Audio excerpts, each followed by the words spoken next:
We had Brad Palumbo respond to me saying, no, the violent victimization of innocent women at random is not hilarious, no matter how insane some of NYC's policies, which not all New Yorkers support, are. To which Austin Peterson says, it can be hilarious when it includes irony. Irony is inherently humorous. If they didn't vote for it, then it's not funny. They didn't expect the Democrat voting would lead to this. Whoops, slipped on a banana peel I just dropped. And he shows this old meme from back during Occupy. This was in Portland. A woman screaming while getting blasted in the face with high pressure pepper spray. And it says, wants more government and more government. There it is. That's literally what it is.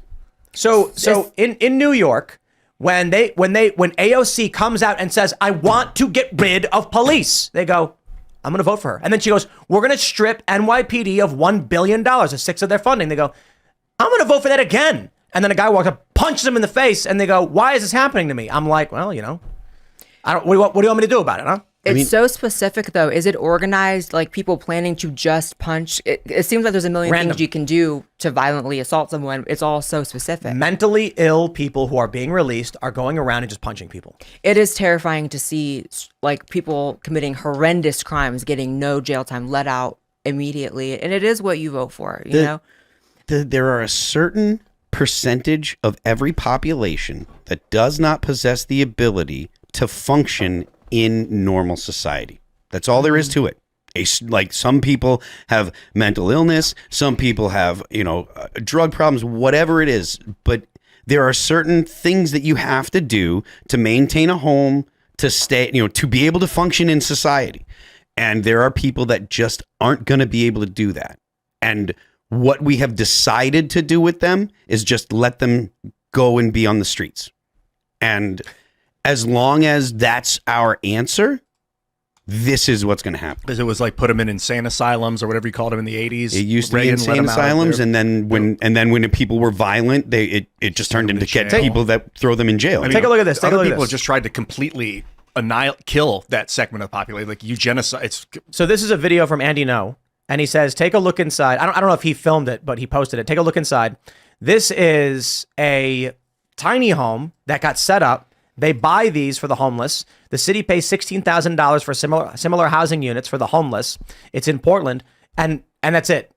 An abandoned cesspool of garbage and filth. Yeah. And so it's literally a trash can. And their solution is don't call them homeless. They're houseless, or they're people unhoused. Unhoused. And what they're doing is they're like, we're going to spend a bunch of money buying little homes for them to live in, and then they dump inside of them, turn them into garbage, and then leave. It's like the house clearly isn't the problem here. Yep. It's a million other things that they don't want to address. Yeah. And you see this whenever, I lived in LA for many years, and blue city, blue state, that's the best way to learn that you probably shouldn't vote blue. I mean, just living in that is a scene that you're likely to see walking around anywhere in LA, New York, big cities. Look, in New York, you can't defend yourself. Yeah. It is quite literally as Solzhenitsyn described. If you're in New York and you defend yourself or others, they put you in jail like Daniel Penny. They're trying to lock that guy up. That's insane. Yeah, it is. Yeah. And because of the behaviors that the governments of these cities are, because of the policies they're instituting, you're only going to get more of this. And this is actually something that is intentional. There were tweets yesterday that I was sharing of people saying, we aren't going to make anything better by putting people in jail. There are just some people that cannot be in society. It's a small percentage, but the problem is there's millions of people in New York City.